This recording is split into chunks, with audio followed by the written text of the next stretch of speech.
வணக்கம் வியூவர்ஸ். ஸ்ரீமத் பாகவதம். ஸ்ரீமதி கீதா வீரராகவன் எளிய தமிழில் எழுதிய ஸ்ரீமத் பாகவதம் பகுதி 226 காண்போமா? தாமோதர லீலை. ஸ்ரீ கிருஷ்ணருடைய லீலைகள் அனைத்துமே மிக உயர்ந்ததாகும்.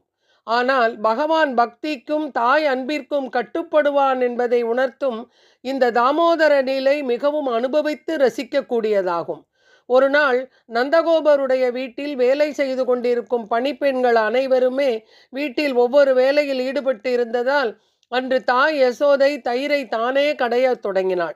காவி மஞ்சள் நிற சேலையையும் இடை கச்சையையும் அணிந்திருந்த தாய் யசோதை கயிற்றை இழுத்து வெண்ணெயை கடைந்து கொண்டிருந்தாள். அவ்வாறு கடையும் பொழுது அவளுடைய கைகளில் அணிந்திருந்த வளையல்களும் காது அணிகளும் அசைந்தாடி ஒலி எழுப்பின. தன் குழந்தை கண்ணனிடமுள்ள அதிக பாசத்தால் அவளது மார்பகங்கள் பாலால் நனைந்தன. மிகவும் அழகான புருவங்களை கொண்டிருந்த அவளது முகம் வியர்வையால் நனைந்திருந்தது. மல்லிகை பூக்கள் அவளது கூந்தலில் இருந்து சிதறி விழுந்தன.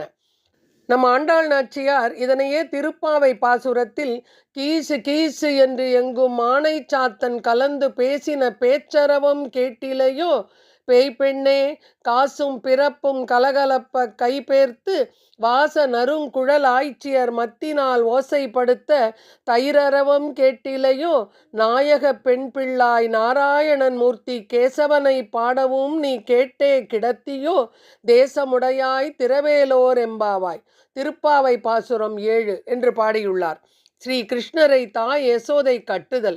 தாய் யசோதை வெண்ணெயை கடைந்து கொண்டிருக்கும் பொழுது அவளிடம் தாய்ப்பால் குடிக்க விரும்பிய பகவான் ஸ்ரீ கிருஷ்ணர் யசோதையின் முன் வந்து நின்றார். கிருஷ்ணர் மத்தை கையால் பிடித்து கொண்டு தாய் வெண்ணெயை கடைவதை தடுத்து நிறுத்தினார். கிருஷ்ணரை அணைத்து கொண்ட தாய் யசோதை அவரை தன் மடியில் அமரச் செய்து பால் கொடுக்க துவங்கினாள்.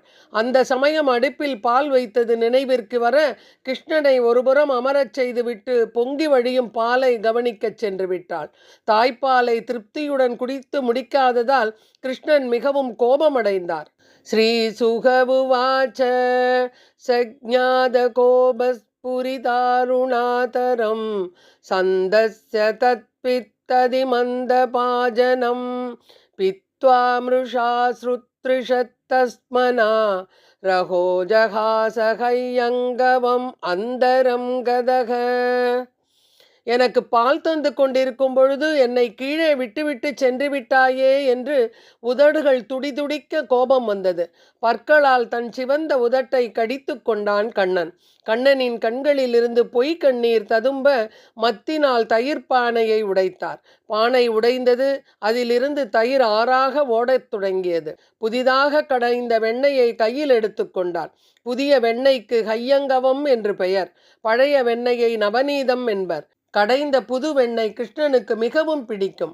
கை நிறைய வெண்ணெயை எடுத்துக்கொண்டான். பிறகு ஒரு அறைக்குள் புகுந்து தனிமையான இடத்தில் வெண்ணெயை உண்ணத் துவங்கினான்.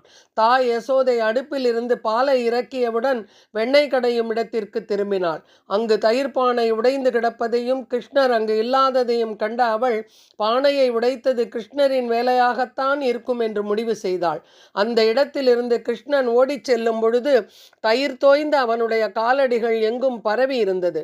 இந்த காரணத்தினால்தான் நாம் இன்றும் ஸ்ரீ கிருஷ்ண ஜெயந்தி அன்று குட்டி கண்ணனின் திருவடிகளை போடுகிறோம். திருவடியை பின்பற்றி சென்று கிருஷ்ணன் இருக்கும் இடத்தை அடைந்தாள் தாய் யசோதை. அச்சமயத்தில் கிருஷ்ணர் அங்கே குப்புற கவிழ்க்கப்பட்டிருந்த ஒரு மர உரலின் மேல் அமர்ந்து கொண்டு குரங்குகளுக்கு வெண்ணெயிலேயே பங்கு கொடுத்து தானும் அதனை உண்டான்.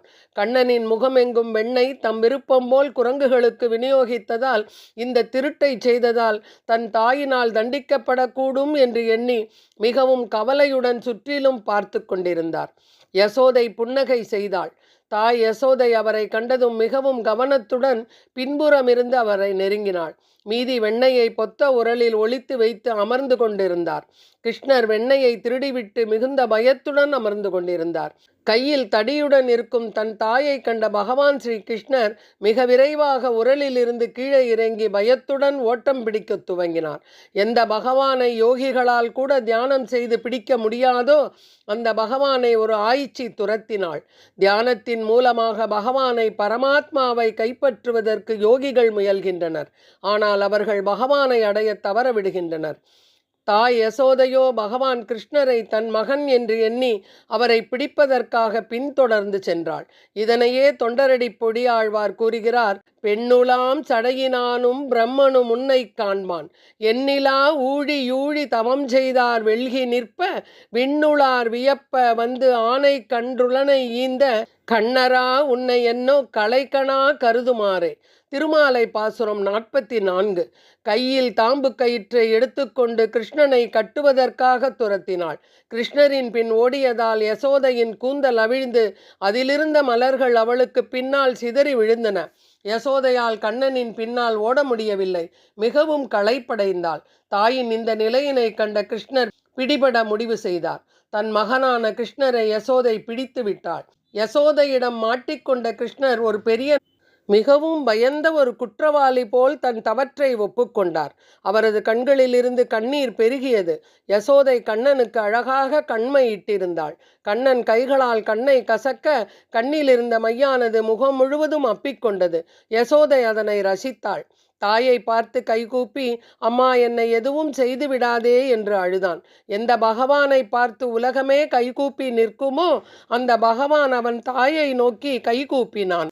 அவன் ஆடிய நாடகத்தை குலசேகர ஆழ்வார் தன்னுடைய பாசுரத்தில் அப்படியே விவரித்துள்ளார். முழுதும் வெண்ணை அலைந்து தொட்டு உண்ணும் முகிழ் இளஞ்சிறு தாமரை கையும், எழில்கொள் தாம்பு கொண்டு அடிப்பதற்கு எள்கு நிலையும், வெண் தயிர் தோய்ந்த செவ்வாயும் அழுகையும் அஞ்சி நோக்கும் அந்நோக்கும், அணிகொள் செஞ்சிறுவாய் நெளிப்பதுவும் தொழுகையும், இவை கண்ட அசோதை தொல்லை இன்பத்து இறுதி கண்டாளே. பெருமாள் திருமொழி பாசுரம் 8. கண்ணன் நடித்த நாடகத்தில் இன்பத்தின் இறுதி எல்லைக்கே யசோதை சென்று விட்டாள். அவளுக்கு குழந்தையை அடிக்க மனம் வரவில்லை. அங்குள்ள தாம்பு கயிற்றால் கிருஷ்ணனை கட்டி போட முடிவு செய்தாள்.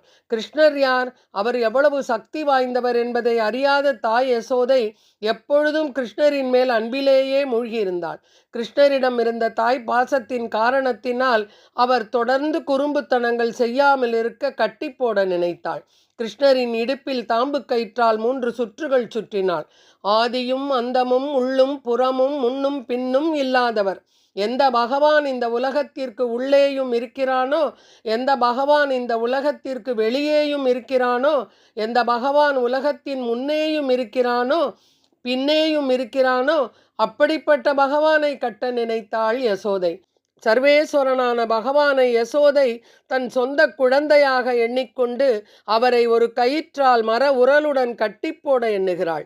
குழந்தை கிருஷ்ணரை தாய் யசோதை உரலில் எப்படி கட்டினாள் தெரியுமா? கண்ணன் உரலில் கட்டுவதற்கு கட்டுப்படுதல். யசோதை கிருஷ்ணரை கட்ட முயன்ற பொழுது கிருஷ்ணர் முதன்முறையாக தன்னுடைய சக்தியை காட்டினார். கயிறு குட்டையாக இருந்தது. பூதனை, சகடாசுரன் மற்றும் திருநாவர்தன் ஆகியோரை கொன்றதன் மூலம் கிருஷ்ணர் ஏற்கனவே தன்னுடைய சக்தியை காட்டியிருக்கிறார். இப்பொழுது தன்னுடைய லீலா விபூதியை காட்டினார். நான் ஒப்புக்கொண்டாலொழிய உங்களால் என்னை கட்ட முடியாது என்பதை கிருஷ்ணர் காட்ட விரும்பினார். இவ்வாறு கட்டும் முயற்சியில் உரலை சுற்றி ஒரு கயிறும் கண்ணனை சுற்றி ஒரு கயிறும் கட்டி இரண்டையும் இணைக்க பார்த்தாள். ஆனால் 2 அங்குலம் இடைவெளி இருந்தது. யசோதையால் முடிச்சு போட முடியவில்லை. ஸ்ரீமத் பாகவதம் தத்தாமபத்யமானஸ்ய ஸ்வார்பகஸ்ய கிருதாகசக த்வி அங்குலோனம் அபூத்தேன சந்ததேன்யச்ச கோபிகா. புதிய கயிறு ஒன்றை எடுத்து இணைத்து பார்த்தாள். அப்பொழுதும் 2 அங்குலம் குறைவாகவே இருந்தது. மற்றொரு கயிறு அதனுடன் நீக்கப்பட்ட பொழுது அதுவும் 2 அங்குலம் குறைவாகவே இருந்தது. இப்படி யசோதை புதிய கயிறுகளை இணைத்து கொண்டே இருந்தால் அத்தனையும் 2 அங்குலம் குறைவாகவே இருந்தது. யசோதையால் கண்ணனை கட்டவே முடியவில்லை. கண்ணனை கட்டும் முயற்சியில் தோல்வியே அடைந்தாள். அக்கம்பக்கம் வீடுகளில் உள்ளவர்கள், தாய் யசோதையின் மூத்த தோழிகள் இந்த நிகழ்ச்சியை வேடிக்கையாக கண்டு சிரித்தனர்.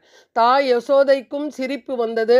அனைவரும் ஆச்சரியப்பட்டனர். கடினமான போராட்டத்தினால் தாய்க்கு உடல் வியர்த்து அவளது கூந்தலில் இருந்து மலர்களும் கீழே விழுந்தன.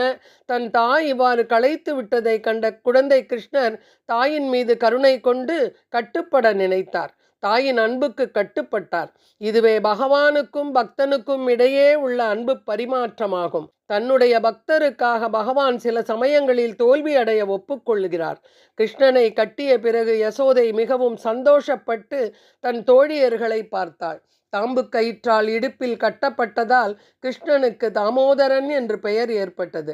தாமம் என்றால் கயிறு, உதரம் என்றால் வயிறு. வயிற்றில் கயிற்றால் கட்டுண்டவன் தாம உதரன், அவனே தாமோதரன். ஸ்ரீ சுகர் இந்த தாமோதர லீலையை உணர்த்தும் தத்துவத்தை கூறுகிறார். உலகத்தையே தன் வசத்தில் வைத்திருக்கும் பகவான் அவன் யாருக்கும் கட்டுப்பட மாட்டான். அகங்காரம், கர்வம் போன்றவற்றிற்கு கட்டுப்பட மாட்டான். ஆனால் அன்பிற்கு எப்பொழுதும் கட்டுப்படுவான். எந்த பகவானை வேறு எதனாலும் வசப்படுத்த முடியாதோ அந்த பகவானை அன்பினால் வசப்படுத்தலாம். இதனையே நம்மாழ்வார் பாசுரத்தில் கூறுகிறார். பத்துடை அடியவர்க்கு எளியவன் பிறர்களுக்கு அரிய வித்தகன் மலர் மகள் விரும்பும் நம் அரும் பெறல் அடிகள் மத்துரு கடை வெண்ணெய் களவினில் உறவிடை யாப்புண்டு எத்திரம் உரலினோடிணைந்திருந்தேங்கிய எளிவே. திருவாய்மொழி பாசுரம். பக்தி மிகுந்த அடியவர்களிடமெல்லாம் எளிதாக இருக்கும் இறைவன் பிறருக்கு அரிதானவன். அவன் மலர்மகள் விரும்பும் பெருமை வாய்ந்தவன். வெண்ணையை கடைந்து எடுத்தபோது உரலில் பிணைக்கப்பட்டு எப்படியெல்லாம் அவன் எளிமையுடன் நின்றான் என்று வியந்து பாடுகிறார். இவ்வாறு பாடிவிட்டு நம்மாழ்வாரே மூர்ச்சை அடைந்து விடுகிறார். கண்ணனை கட்டிவிட்டதை கேட்டு 6 மாதங்கள் மயங்கியே கிடந்தார் நம்மாழ்வார். இதனையே மதுரகவி ஆழ்வாரும் கண்ணினுன் சிறு தாம்பினால் கட்டுண்ட பண்ணிய பெருமாயன் என் அப்பனில் நன்னி தென் குருகூர் நம்பி என்றக்கால் அன்னிக்கும் அமுது ஊறும் என் நாவுக்கே கண்ணினுன் சிறுதாம்பு என்று அனுபவித்து பாடியிருக்கிறார். பகவான் கிருஷ்ணர் தன்னுடைய விபவ அவதாரத்தில் தாய் யசோதைக்கு கட்டுப்படுகிறார். ஆனால் இன்றோ அர்ச்சாவதாரத்தில் அர்ச்சகர்களின் இஷ்டப்படி அலங்காரம் செய்வதற்கும் கட்டுப்படுகிறார். எந்த பக்தன் தன்னை கட்டுகிறானோ அவனுடைய அன்புக்கு கட்டுப்பட்டு பக்தனே அவிழ்த்து விடும் வரை கட்டுப்பட்டு இருப்பான் பகவான். குழந்தை கண்ணனை கட்டிவிட்டு வீட்டு வேலைகளை கவனிப்பதற்காக யசோதை உள்ளே சென்று விட்டாள். பகவான் கிருஷ்ணன் அங்கேயே கட்டுண்டு கிடந்தார். அப்பொழுது தன் எதிரே இருந்த 2 அர்ஜுன மரங்களை கண்டார். இவர்கள் இருவரும் குபேரனுடைய மகன்கள். நளகூபரன், மணிகிரீவன் என்பது அவர்களுடைய பெயர்கள். இவர்கள் இருவரும் நாரத முனிவரின் சாபத்தால் மரங்களாயினர். பரீட்சித்து மகாராஜன் சுகதேவரிடம் வினவினார். சக்தி வாய்ந்த முனிவரே, நளகூபரனும் மணிகிரீவனும் நாரத முனிவரால் சபிக்கப்பட்டதன் காரணம் என்ன? நாரத முனிவரே கோபப்படும் வகையில் என்ன செயல் செய்தனர்? தயவு கூர்ந்து இதை எனக்கு விளக்கி கூறுங்கள் என்று கேட்டார். ஸ்ரீ சுகர் கூறினார். குபேரனின் 2 மகன்கள் சிவபெருமானின் சிறந்த பக்தர்கள். அவர்கள் மந்தாகினி நதிக்கரையில் உள்ள கைலாச மலையுடன் சேர்ந்த ஒரு தோட்டத்தில் சஞ்சரிக்க அனுமதிக்கப்பட்டதால் மிகவும் கர்வமடைந்தனர். செல்வ செழிப்பின் திமிரும் இவர்களுக்கு இருந்தது. 2 ஆண் யானைகள் பெண் யானைகளுடன் நீரில் இன்பம் அனுபவிப்பது போல அவர்கள் இருவரும் பெண்களுடன் சேர்ந்து இன்பம் அனுபவித்து வந்தனர். அந்த சமயத்தில் தேவகுமாரர்களின் நல்ல அதிர்ஷ்டத்தால் அங்கு வந்த நாரத முனிவர் அவர்களை கண்டார். சாது சங்க சர்வ சாஸ்திரஹோய் லவ மாத்திர சாது சங்க சர்வ சித்திஹோய். சாதுக்களின் சங்கம் மிக உயர்ந்தது என்று சாஸ்திரங்கள் சொல்கின்றன. ஒரு கணப்பொழுது சங்கம் கிடைத்தாலும் அது பெரிய அதிர்ஷ்டமாகும். நாரத முனிவர் செல்லும் எந்த இடமும் அவர் தோன்றும் எந்த வினாடியும் மிகவும் மங்களகரமானது. நிர்வாணமாக இருந்த தேவ மங்கைகள் மகரிஷியை கண்டவுடன் தங்களை சபித்து விடுவாரோ என்ற பயத்துடன் தங்களது ஆடைகளை எடுத்துக்கொண்டு மறைந்து நின்றனர். ஆனால் குபேரனின் 2 மகன்களும் நாரதரை பற்றி கவலைப்படவே இல்லை. இந்த தேவகுமாரர்களும் அப்படியே நிற்பதை கண்ட நாரதர் விசேஷ சாபத்தை பின்வருமாறு அளித்தார். எந்தவித உணர்வுமின்றி மரங்களைப் போல் அவர்கள் வாழ்ந்ததால் இவ்வாலிபர்கள் மரங்களின் உடல்களை பெற வேண்டும். நீங்கள் நந்தகோபரின் அரண்மனை தோட்டத்தில் 2 மருத மரங்களாக இருப்பீர்கள். இதுவே சரியான தண்டனை. இருப்பினும் மரங்களாகி விடுதலை பெறும் காலம் வரை என்னுடைய கருணையால் தங்களது கடந்த கால பாபச் செயல்கள் நினைவு அவர்களுக்கு இருக்கும். மேலும் தேவர்களின் கணக்குப்படி 100 ஆண்டுகள் மரங்களாக இருப்பீர்கள் என்றார். இருவரும் நாரதரிடம் மன்னிப்பு கேட்க நாரதரும், தேவகுமாரர்களே, என்னுடைய விசேஷ அனுக்கிரகத்தினால் பகவான் வாசுதேவரை நேருக்கு நேராக காணும் வாய்ப்பை பெறுவீர்கள். பகவான் கிருஷ்ணரை பிருந்தாவனத்தில் கண்டு அவருடைய கருணையால் சாப விமோச்சனம் கிடைக்கும் என்று கூறினார். பகவானுடைய சாநித்தியம் கிடைத்ததும் பழைய நிலைக்கு மாறுவீர்கள் என்று கூறினார். கிருஷ்ணன் உரலை இழுத்து கொண்டு அந்த மரங்களை நோக்கி நகரத் தொடங்கினார். பரமபக்தரான நாரதரின் வார்த்தைகளில் உள்ள உண்மையை நிறைவேற்றுவதற்காக இரட்டை மருத மரங்கள் நின்று கொண்டிருந்த அந்த இடத்திற்கு மெதுவாகச் சென்றார். இவ்விரு இளைஞர்களும் குபேரனின் மகன்களாவர். நாரதர் கூறியபடி இவர்களுக்கு முக்தி கிடைக்க வேண்டுமென்றால் நான் இவர்களுக்கு புரிய வேண்டும். இவ்வாறு தனக்குள் பேசியபடி கிருஷ்ணர் உடனே அவ்விரு மருத மரங்களுக்கு இடையில் புகுந்தார். உரல் கட்டப்பட்டிருந்த மரங்களுக்கு இடையில் சிக்கிக் கொண்டது. கிருஷ்ணர் தன் வயிற்றுடன் கட்டப்பட்ட அந்த மர உரலை தன் பின்னால் இழுத்துச் சென்று இரு மரங்களையும் வேருடன் பிடுங்கி தள்ளினார். அவ்விரு மரங்களும் அவற்றின் அடிமரங்கள், இலைகள் மற்றும் கிளைகள் ஆகியவற்றுடன் பெரும் சத்தத்துடன் தரையில் விழுந்து நொறுங்கின. இதுவே ஸ்ரீ கிருஷ்ணரின் தாமோதர லீலையாகும். அதன் பிறகு இரு மருத மரங்களும் விழுந்த அதே இடத்தில் அக்னி தேவன் போல் காணப்பட்ட இரு சித்த புருஷர்கள் அவ்விரு மரங்களிலிருந்து வெளியே வந்தனர். இவர்களுடைய அழகின் தேஜஸ் எல்லா திசைகளிலும் ஒளிமயமாக்க இருவரும் சிரம் தாழ்த்தி கிருஷ்ணரை வணங்கி கூப்பிய கரங்களுடன் அவரை புகழ்ந்து பாடி பேசத் தொடங்கினர். பகவானே, உங்களிடத்தில் எப்பொழுதும் எங்களது பக்தி நிலைத்து இருக்க வேண்டும் என்று வேண்டிக் கொண்டனர். பிறகு பகவானுடைய அனுமதி பெற்று தங்களுடைய இருப்பிடங்களுக்கு திரும்பினர். அதன் பிறகும் கண்ணன் உரலுடனேயே கட்டுண்டு கிடக்க அங்கு வந்த நந்தகோபர் காட்சியை கண்டு யசோதையிடம் கோபித்து கொண்டார். பிறகு யசோதை குழந்தையை கட்டிலிருந்து விடுவித்து விட்டாள். தன்னுடைய பக்தன் தன்னை கட்டினால் பக்தன் கையால் அவிழ்த்து விடும் வரை பகவான் கட்டுண்டு இருப்பான். தாமோதர லீலை உணர்த்தும் தத்துவம். இரண்டு மரங்களும் நம் உள்ளத்தில் வேரூன்றி இருக்கும் காமம், குரோதம் எனப்படும் இரண்டு குணங்களாகும். இதனை நாம் வெட்டி சாய்க்க நினைத்தாலும் நம்மால் முடிவதே இல்லை. அவ்வப்பொழுது நம்மிடையே வந்து வந்து நம்மை தொல்லை செய்து கொண்டே இருக்கும். இதிலிருந்து விடுபட ஒரே வழி, இவை இரண்டிற்கும் இடையே நாம் பகவான் கிருஷ்ணரை விட்டுவிட வேண்டும். உள்ளத்தில் பகவான் ஸ்ரீ கிருஷ்ணர் தவழ்ந்து வந்தால் காமம், குரோதம் இரண்டையும் வேருடன் சாய்த்து விடுவான். கிருஷ்ணரோடு தொடர்புடைய உரலே மரத்தில் இடித்து அவர்களுக்கு சாப விமோச்சனம் கொடுத்தது. பகவானுடைய தொடர்பு கிடைக்காவிட்டாலும் அவனுடைய அடியார்களின் தொடர்பு அல்லது அடியவர்க்கு அடியவரின் தொடர்பு கிடைத்தால் கூட போதும், பகவானின் அருள் கிடைத்துவிடும். நம்மாழ்வார் தன் பாசுரத்தில் அடியார்ந்த வையமுண்டு ஆலிலை அன்ன வசம் செய்யும் படி ஆதுமில் குழவி படி எந்தை பிரான் தனக்கு அடியார் அடியார்தம் அடியார் அடியார் தமக்கு அடியார் அடியார்தம் அடியார் அடியாங்களே. திருவாய்மொழி பாசுரம். பிறகு கோபியர்கள் கிருஷ்ணனை தூக்கி கொண்டு ஆடியும் பாடியும் மகிழ்ந்தனர். கிருஷ்ணன் சில சமயம் அவர்களது உத்தரவுப்படி ஆடுவார், பாடுவார். இவ்வாறாக கிருஷ்ணர் முழுமையாக கோபியர்களின் கட்டுப்பாட்டின் கீழ் வந்தார். ஸ்ரீ கிருஷ்ணரின் லீலைகளை தொடர்ந்து ஸ்ரீமத் பாகவதம் பகுதி 227 காண்போமா? நன்றி, வணக்கம்.